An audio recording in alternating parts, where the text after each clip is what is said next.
Some fans were really upset by the brief cameo that Adam and Aisha had in Once and Always. There were other people who were really annoyed that they were even in it at all, which is ridiculous because they are definitely a part of Mighty Morphin Power Rangers history, but they were both wearing SPA uniforms. That stands for Space Patrol Alpha. This of course sparked a lot of fans' interest because it resembles the 2005 series of Power Rangers SPD, Space Patrol Delta. Now some people were puzzled, how did they get involved in the SPD? Are they the same thing? But there's a clue that most people have missed, including myself, about Adam's origin with SPD. This video is going to focus on Adam, not really Aisha. I'll try to do another video focusing on her lore at a different time. Now this special really did raise some questions like, why have we never heard of SPA? They've never explained it. Is SPD in the main timeline? Are they working up to that? There are many different dimensions in the Power Ranger universe, but we really don't have anyone of authority who can oversee all of Power Rangers and say, this is how many there are, these are the ones that are connected. And there's a lot of debate over certain things. Like some people believe all the way up to RPM, the whole world got destroyed, and that's the future of that timeline, and Samurai was a whole new timeline. But no one can confirm that or say it's true. I've done a theory video on the SPD universe and how I think it maybe connects to a couple other seasons, but Earth as we know it in SPD is definitely very different than what we know from the rest of the timelines. There are aliens who live all over the world, and SPD is the police force essentially that makes sure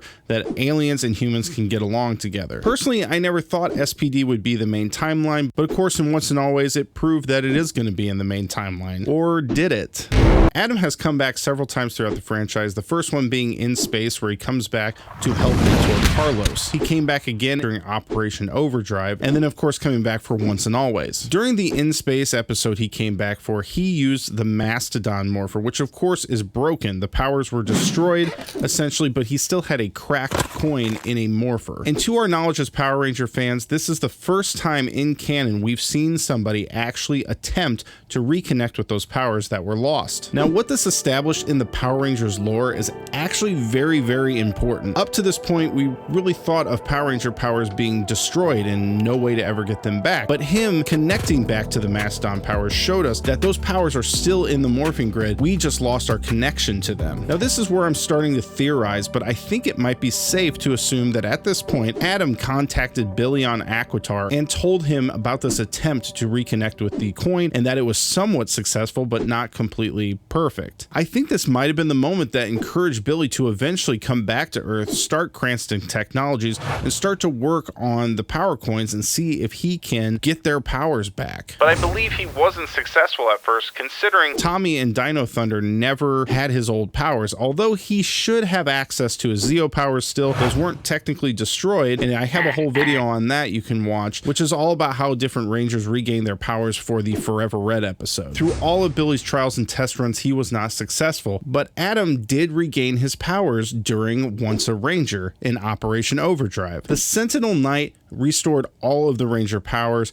Of course, he has sort of magical abilities, so Adam now has a fixed power coin. Billy would have had lots of research done on the broken one and everything that was wrong with it. Now he has the fixed one, and I think that might have been what bridged the gap for Billy to finally figure out how to regain those power coins or make proxy coins like we see in Once and Always. Now, besides the whole lore of getting their powers back, this team up in Once a Ranger is really, really important for Adam. One of the people on this team that was recruited is, of course, SPD officer Bridge as the Red Ranger. Now I have to give a shout out to James Stone. Thank you, buddy, so much for pointing this out, because I did not make this connection. I never even thought of it, which I'm very, very ashamed. I'm very ashamed I didn't. But you've brought this up, and man, did it light a whole bunch of explosions in my head of what this means. Of course, Bridge had moved up the ranks at this point to being the Red Ranger. Adam being the leader of this veteran team, I think he definitely got to know these people very well, including Bridge, and he probably asked him a lot of questions about his dimension. Now, Bridge isn't probably the guy who is there to keep secrets. He's probably going to tell you a lot about his dimension and what's going on in it. Except for me, I'm not a Ranger yet, but I will be. In the future, I'm gonna be the Green Ranger. Oh, and then I'm gonna be the Blue Ranger. But you're wearing red? Oh, Yeah. Well, long story short, our mentor, who's a dog, got promoted to head of SPD, which used to be run by a bird, but he retired and went down to Miami, and then Sky got promoted, and I got promoted, and that's why I'm the Red Ranger.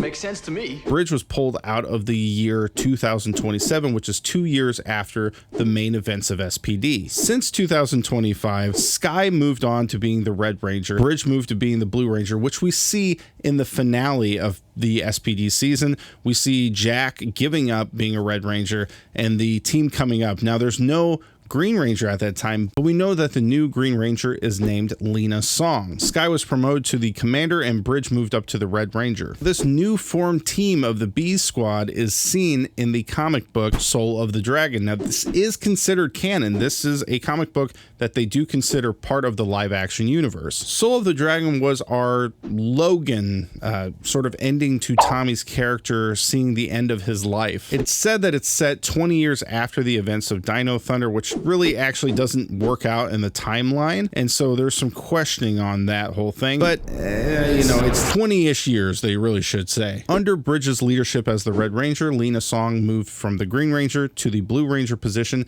and they got a new recruit as the Green Ranger, J.J. Oliver. Now, for those who don't know, J.J. Oliver is the son of Tommy and Catherine. That's right, all you Kimberly and Tommy fans, they didn't end up together. Just get over it. It's gonna be okay. Now, JJ has never been seen in live action at this point, but he is referenced in the 25th anniversary and in the 30th anniversary specials. In the comic, JJ is very frustrated being under his dad's shadow the whole time. Bridge would definitely know who Tommy Oliver is, considering JJ is on his team. Also, the fact that everybody seems to know who Tommy Oliver is, and that's why JJ is so annoyed with it. During the Operation Overdrive anniversary special, Adam states, Dr. O would have loved to sing that. Hey, you know, I still can't believe he's a doctor. whoa, man, did you just see that? Look at Bridge's reaction on that. Hey, you know, I still can't believe he's a doctor.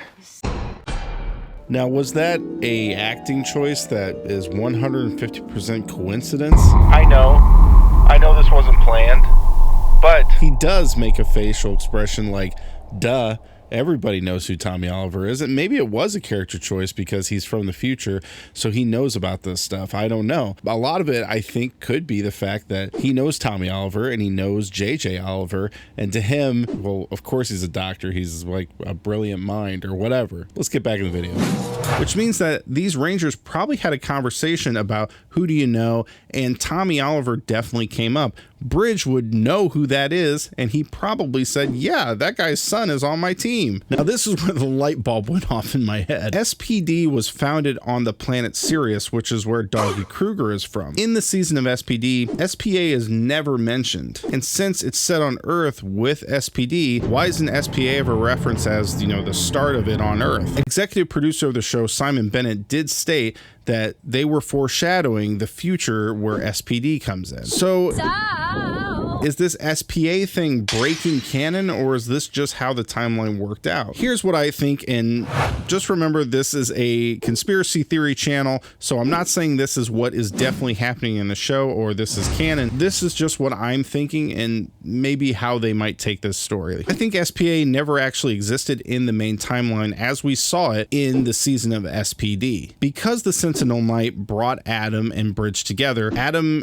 formed the SPA with other Rangers, traveling to the Sirius system to help them stop the Trubian Empire, hopefully to stop the genocide of Doggy Kruger's people. Now, this could have brought a really great team up between a bunch of strong Rangers and the SPD over on Sirius. and this would have stopped Emperor Grum before the events of SPD ever happened, destroying the SPD timeline and that becoming a branched off dimension compared to the main timeline. This changes everything. Or another way they could take the storylines that When Robo Rita attacked and Adam and Aisha pulled their troops out to go help Earth, that's when Emperor Grum did his final attack and destroyed Sirius. Doggy Kruger would have definitely had a lot of resentment, not just losing the people, his whole planet, his whole entire race of people, but also that these people left him and he was attacked. So when he took over SPD and he's commanding his own squad of Rangers, maybe he wasn't the best to them. Maybe he was too hard on them because of his past trauma, causing the A squad to not really love being a part of SPD anymore. And when Emperor Grum pushed them and wanted them to join him. Maybe that's ultimately the reason why they decided to change sides. Now, it would be really interesting if the Cosmic Fury Rangers followed Lord Zed to the Sirius system and Lord Zed teamed up with Emperor Grum and we saw a big all-out battle with all these different Rangers. It would be an incredible Easter egg for fans, and one that I don't think most would really understand. Why is it an Easter egg, you might ask? Because of the game Power Rangers Super Legends. This game featured two main versions, the PlayStation 2 PC version and then the Nintendo DS version. Both games focus on something called the Hall of Legends, which is protected by the future Omega Ranger, which I covered in another video, which you should check out, 10 Rangers that even the biggest Power Ranger fans don't know. Check that out if you want to test yourself. The future Omega Ranger calls on several different Rangers from different teams throughout history. On the PlayStation PC version, the main antagonist is Lord Zed, but on the Nintendo DS version, it's actually Emperor Grum who attacks the Hall of Legends. Now, I had some people comment and say those games aren't canon to the live action. I can't actually find a source that agrees with that or says otherwise. I don't really know. There's not really any reason to argue that, in my opinion, because the ending of the game has them, defeat Lord Zed or Emperor Grum, and then they all lose their memory as the future Omega Ranger sends them back to their timelines with no recollection of what had happened. So if it's canon, they wouldn't know. They wouldn't remember it. And this could explain where Lord Zed has been since they can't find him. They assume he went off the planet, but maybe they just assume that, and he actually was traveling time and going after the Hall of Legends at this point. In the game, the future Omega Ranger does state, "But you're no longer evil. Not in every timeline, Ranger." You don't say. And honestly, it would make a lot of sense because in this game, Lord Zed seems to be a lot more sinister than the show. And that makes sense because that's exactly who he is in Dino Fury. It's really exciting to see where this goes. Thank you again, James Stone, for throwing this out there because I didn't even think about this until you stated Bridge and Adam had met before. So tell me what you guys think. Do you think this is a good theory? Do you think it doesn't hold any water? Let me know in the comments. I'll talk to you later. Bye.